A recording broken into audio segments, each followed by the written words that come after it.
So before we start doing some of these ahs and glides, let's do a couple of really deep diaphragmatic breaths, and we're going to do it with a bit of if you can use your arms, if you're able to do this.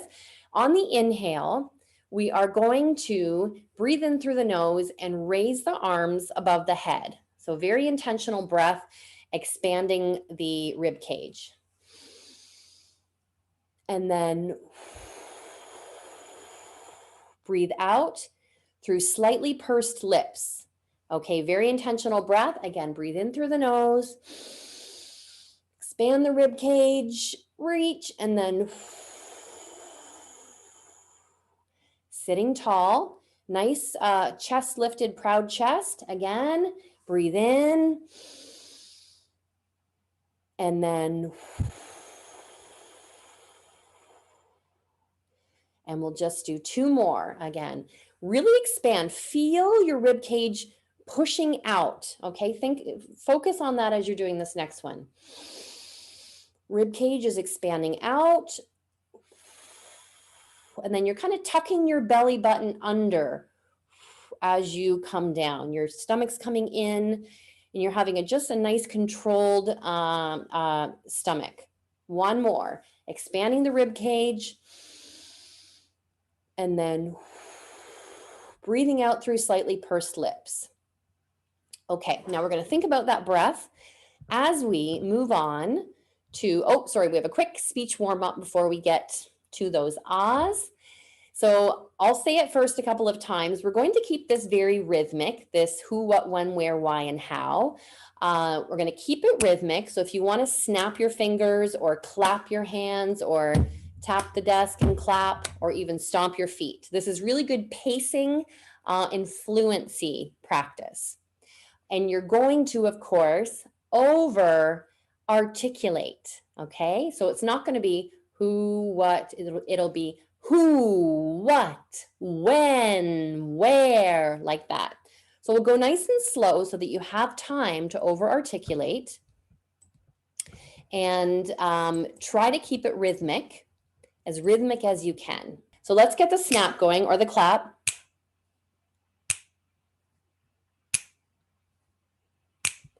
And start. Okay. Who, what, when, where, why, and how. We'll slow it down a little bit. Who, what, when, where, why, and how. Big movements. Who, what, when, where, why, and how. Remember the breath.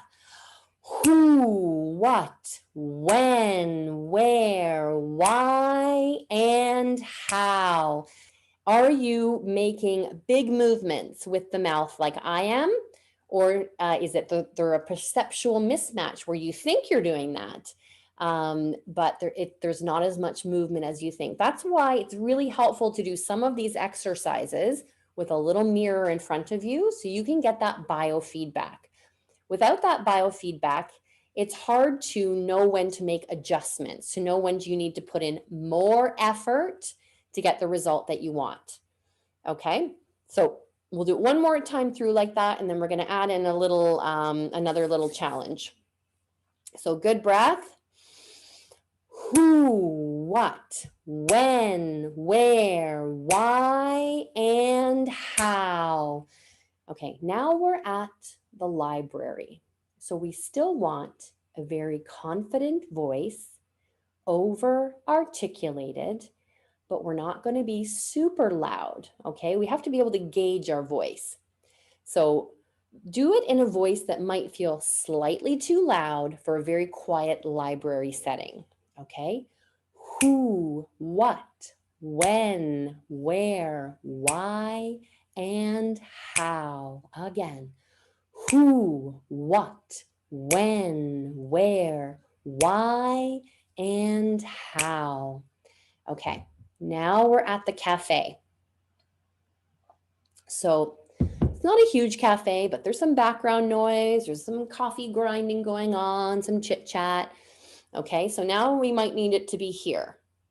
So in a cafe, imagine yourself slightly louder than feels necessary in the cafe, okay? Who, what, when, where, why, and how. Again, who, what, when, where, why, and how. Now we're at the concert, assuming we'd be allowed to go to the concert, because I don't imagine that's happening anytime soon. So, so you want to make sure that, of course, you're going to do your best. You're going to lean into someone. You're going to do everything you can to not have to scream. But for short periods of time, you might really need to project your voice. Okay, you don't want to do that for long periods of time, as it'll cause some damage. But just for a few sentences, you need to relay a message. Okay, so at the concert, let's do it in our maximum voice. Who, what, when, where, why, and how. Again, who, what, when, where, why, and how. So hopefully you were able to modify the output depending on the situation. And always remember that for the situation, you always want it to feel slightly too loud than feels comfortable. And then you're probably at that right level.